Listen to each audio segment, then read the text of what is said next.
오늘 우리가 읽는 말씀은 호세아 7장입니다. 계속 이어서 호세아 말씀을 보고 있는데, 오늘 이야기는 이스라엘이 번영의 때를 지나가면서 그들이 맞닥뜨리는 위기 앞에서 그들이 하나님을 찾고 바라는 것이 아니라 오히려 다른 대상들을 끊임없이 의지하게 되는 그런 모습들에 대하여 하나님께서 안타까워하는 마음으로 그들을 책망하시고 또 그들로 하여금 돌이킬 것을 촉구하시는 말씀, 이것이 우리가 이 7장에서 확인되는 내용입니다.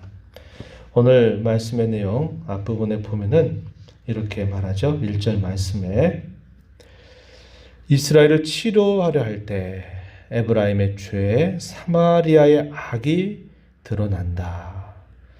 그들은 거짓을 행하고 안으로는 도둑질하고 밖으로는 떼지어 노략질을 한다. 하나님께서는 그들의 모든 범죄 사실들을 다 알고 있음을 그들이 생각지도 않고 그들은 계속적으로 자신들이 하나님을 떠나서 범죄하고 있다는 것을 이야기하십니다.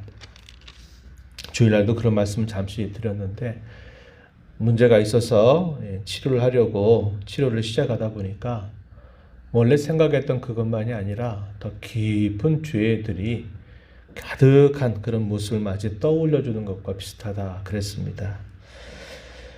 이스라엘 백성들 치료할 때 그 심각성의 정도가 보통이 아니다라는 것을 1절 말씀에서 이야기를 해줍니다. 하나님은 그 백성들을 치료하시려고 끊임없이 그 백성들 향한 마음을 버리지 않으십니다.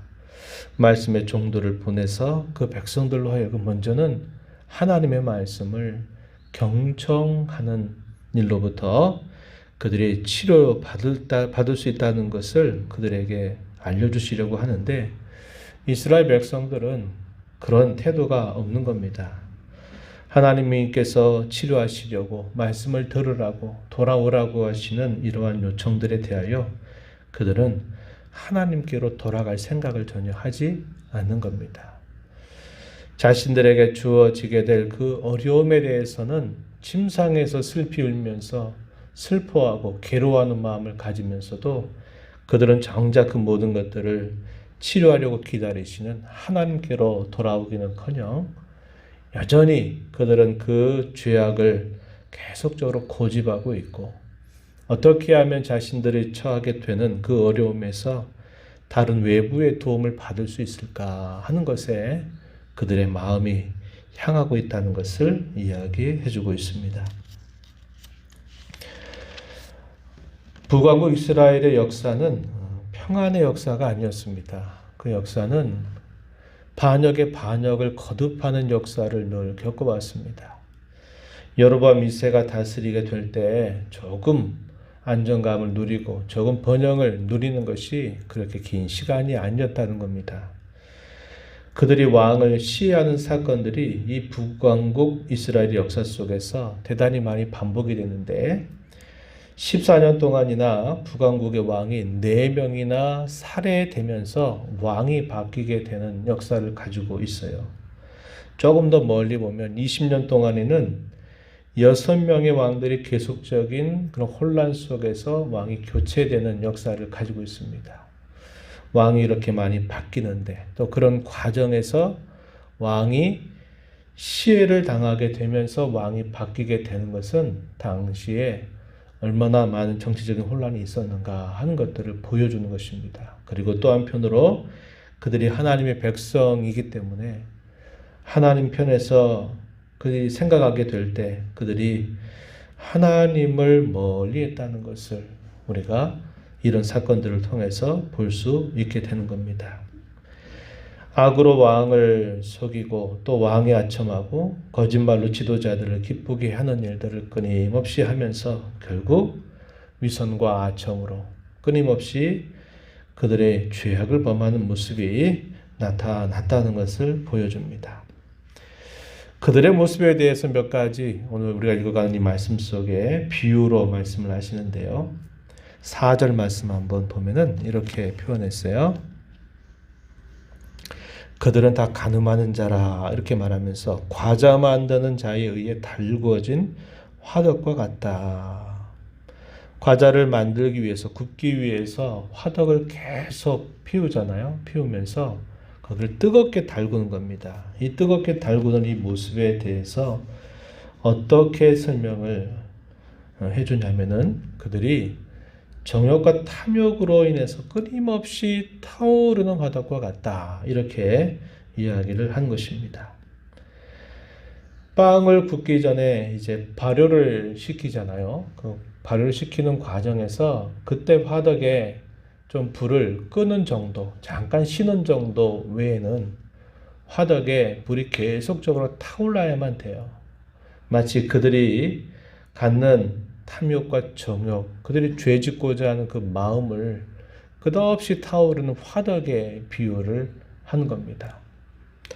잠깐 정도 그들이 이런 탐욕이나 죄악을 쉬는 정도가 있다는 거예요. 마치 과자를 화덕에 넣기 전에 발효를 시키기 위해서 잠깐 그 화덕 바깥에 두는 것처럼 그렇게 잠시 잠깐은 죄를 안 짓고 안 한 것 같은데 또 조금만 지나면 계속적으로 타오르는 화덕과 같이 그들의 죄악이 계속적으로 불타오르고 있다. 이렇게 이러한 비유를 통해서 설명하고 있는 것입니다. 6절에서도 그렇게 말하죠. 그들의 마음은 간교하여 화덕 같다. 이렇게 말합니다. 하나님의 백성들에게 있어서는 오히려 반대의 모습이 나타나야 되겠죠. 늘 하나님의 뜻을 마음에 품고 그분의 말씀에 귀를 기울이고 하나님을 의지하고 사는 것이 그들의 삶의 전반적인 모습이 되고 그러다가도 혹 또 연약해서 또 순간 하나님 앞에 죄를 범하는 일이 있어도 또 다시 돌이켜서 하나님 앞에 살아가야 될 그런 백성들임에도 불구하고 오히려 반대의 모습이라고 하는 겁니다. 상황 때문에 잠시 잠깐 죄 짓는 일을 하지 않아도 나머지 모든 일들은 다 이 죄 짓는 일에 마음이 빼앗겨 있고 탐욕과 정욕으로 타오르는 그런 화덕과 같은 모습을 가지고 있다고 말하고 계십니다. 그런 정도 상황이 되면은 결국 그것이 어떻게 될까요? 서로를 삼키고 서로를 해롭게 하는 일들이 계속 나타나겠죠? 7절 한번 가서 보시면은 그들이 다 화덕같이 뜨거워져서 그 재판장들을 삼킨다. 그들의 왕들은 다 엎드러지게 한다. 서로를 해치고 또 상하게 하는 이런 일들로 인해서 그런 고초들을 자초하는 중에도 하나님을 향해서 부르짖고 찾는 자가 없다. 치료하려고 기다리시는 하나님께 나아가려고 하는 마음이 전혀 없는 모습을 이렇게 말씀하고 계신 것입니다. 또 그 이후에 주어지는 말씀들, 외세의 그런 어려움을 겪게 되는 그런 상황들 속에서도 그들은 여전히 하나님을 바라보고 의지하지 않는 모습을 이야기해 주셔요. 8절에 가면 또 하나의 비유를 이야기하시는데요. 뒤집지 않은 전병과 같다. 이렇게 표현했습니다. 8절 한번 보면은 에브라임이 여러 민족 가운데 혼합되니 그는 곧 뒤집지 않은 전병이로다. 앞에서는 화덕에다가 비유하고 또 뒤에서는 뒤집지 않은 전병에다가 비유를 합니다. 전병을 굽는데 한쪽에는 계속적으로 익혀가고 있는데 한쪽을 또 익히기 위해서는 뒤집어야 되잖아요. 근데 그것이 뒤집지 않았다 이 말입니다. 한쪽은 타들어가는데 그 반대편은 설리고 있는 모습이죠. 전반적으로 고르게 익어야 전병이 맛있게 구워지는데 한쪽은 아예 이렇게 뒤집어 주지도 않는 그런 모습이죠. 익은 것과 익지 않은 것이 섞여 있는 그런 전병처럼 당시 하나님의 백성들의 모습은 이렇게 뒤죽박죽 섞여 있다고 하는 겁니다. 그들은 이방 민족들 가운데 구별된 하나님의 백성, 거룩한 백성인데 그들이 이방 사람들과 이렇게 저렇게 다 섞여 있어서 도대체 뭐가 뭔지 분간이 되지 않는 그들의 모습에 대해서 비유로 뒤집지 않은 전병과 같다. 이렇게 또 말씀을 하고 있어요. 11절에 가면 또 뭐라고 말합니까? 어리석은 비둘기와 같다. 이렇게 말합니다. 지혜가 없어서 애국을 향하여 부르짖고 아수르로 간다. 하나님을 찾는 것이 아니라 주변의 정치적인 수완을 발휘해서 동맹이나 화친을 맺는 일들을 통해서 외국의 강력한 나라들을 바라보는 태도로 이렇게 표현하는 겁니다. 지혜가 없는 마치 비둘기와 같이, 어리석은 비둘기와 같이 그들이 하나님께로 돌아오려고 하는 태도를 갖지 않는다는 거예요. 10절 하반절에서도 말하기를 그들의 하나님 여호와께로 돌아오지 아니하며 구하지 아니한다. 이렇게 그들의 태도에 대해서 말하고 있습니다. 그러니 하나님은 어떻게 하시겠다고 말씀합니까? 하나님께서 그들이 의지하는 것들을 다 끊어버리실 것을 말씀하고 계시는 거예요. 그들이 바라보는 애굽 나라나 그들이 바라보는 아수르가 그들에게 도움이 되는 것이 아니라 오히려 그들에게 조롱거리를 당하게 되고 말 것이다. 이렇게 하나님께서 말씀을 하고 계십니다. 13절에 가면 화 있을진저 패망할진저 그들을 향한 심판을 선언하는 말씀이 나타나고 그들이 그런 어려움 속에서 하나님 앞에 잠깐 하나님을 향해서 부르짖는 모습이 있을지라도 그것이 뭐와 같느냐? 그저 입술만의 고백이다. 이렇게 표현을 해주고 있습니다. 13절 하반절 보면은 이렇게 말하죠. 내가 그들을 건져주려고 하지만 그들이 나를 거슬러서 거짓을 말한다. 성심으로 나를 부르지 않는다. 오직 침상에서 슬피 부르짖고 곡식과 새 포도주로 말미암아 모이며 나를 거역한다. 이렇게 말합니다. 하나님께서 그들에게 힘을 주고 은혜를 주고 연습시켜서 그들을 잘 길러 놓았더니 그들이 받은 그 힘을 가지고 오히려 하나님을 향해서 대적하고 악을 행하고 있다. 이렇게 말하죠. 16절에서는 그들이 돌아오지만은 높으신 자 하나님에게로 돌아오지 않는다. 이렇게 말하고 있습니다. 오늘 우리가 있는 이 7장에서 하나님 어떤 분으로 묘사가 되고 있느냐. 하나님은 언제나 치료하시기 위해서, 고쳐주시기 위해서, 회복시키 주시기 위해서 기다리고 계시는 하나님.